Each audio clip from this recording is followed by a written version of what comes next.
Hello বন্ধুরা, তোমরা সবাই কেমন আছো? আশা করি ভালো আছো। তো আমিও খুব ভালো আছি। তো আজকে দেখো চিকেন রান্না করেছিলাম। তো প্রথমে দেখো আমি এখানে দই আর আদা একটু একটু থেতো করা রসুন আর হচ্ছে সর্ষের তেল আর হলুদ গুঁড়ো আর লবণ, এইগুলো আমি সব মাংসের মধ্যে ভালো করে মাখিয়ে নিয়েছি। প্রথমে চিকেনটা ভালো করে ধুয়ে নিয়েছি, দিয়ে এখন কড়াইতে তেল বসিয়ে দিয়েছি, দিয়ে একটু চিনি দিয়ে চিনিটা লাল হয়ে যাওয়ার পর তারপর 5 ফোড়ন আর জিরে দিয়ে দিয়েছি। দিয়ে তারপর জিরেটা একটু ভাজা ভাজা হতে আমি শুকনো লঙ্কাও দিয়েছি আর তেজপাতাও দিয়েছি। আর দেখো এখানে পেঁয়াজ বেটে নিয়েছিলাম। তো আজকে ভাবলাম যে একটু বাটা মশলায় রান্না করব, তাই পেঁয়াজটা বেটে নিয়েছি, দিয়ে পেঁয়াজটা লাল লাল করে আমি ভেজে নেব। একটু লবণ দিয়ে দিয়েছি, দিয়ে ভালো করে ভেজে নিচ্ছি। তো দেখো তারপর একটু আদা বাটা দিয়ে দিলাম। তো আমি প্রথমে রসুন থেতো করা দিয়েছি তেলের মধ্যে। তারপর দেখো আদাটা একটু কষিয়ে নিয়ে তারপর লঙ্কার গুঁড়ো হলুদ গুঁড়ো দিয়ে ভালো করে কষিয়ে নিচ্ছি। আর এখন আমি জিরে গুঁড়ো ধনের গুঁড়ো আর একটু একটা চিকেনের মশলা তৈরি করে রেখেছি, ওটা দিয়ে দিলাম। দিয়ে সমস্ত মশলা ভালো করে কষিয়ে নিচ্ছি। আর তারপর দেখো আমি এখন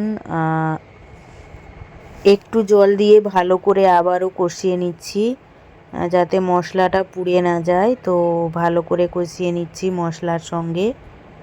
আর দেখো ভালো করে কষিয়ে কষিয়ে রান্নাটা করে নেব।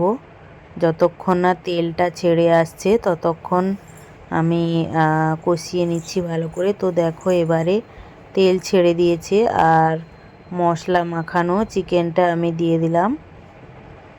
তো চিকেনের স্কিন সমেত নিয়ে এসছে, উপরের স্কিনটা কিন্তু খেতে কিন্তু ভালো লাগে।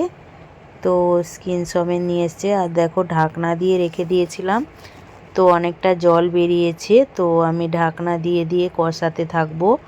আর প্রথমে আলু ভেজে রেখে দিয়েছিলাম, তো দিয়ে দিলাম, আর টমেটো কুচি কিছুটা দিয়ে দিলাম। তো তোমাদের অনেক অনেক ধন্যবাদ আমার একটা ভিডিওতে 1K লাইক আর 3005 ভিউ হয়ে গেছে একটা ভিডিওতে। এই দুদিনের মধ্যে এতটা ভিউ কোনো দিনও হয়নি। তো একটা ভিডিওতে আমার হয়েছে।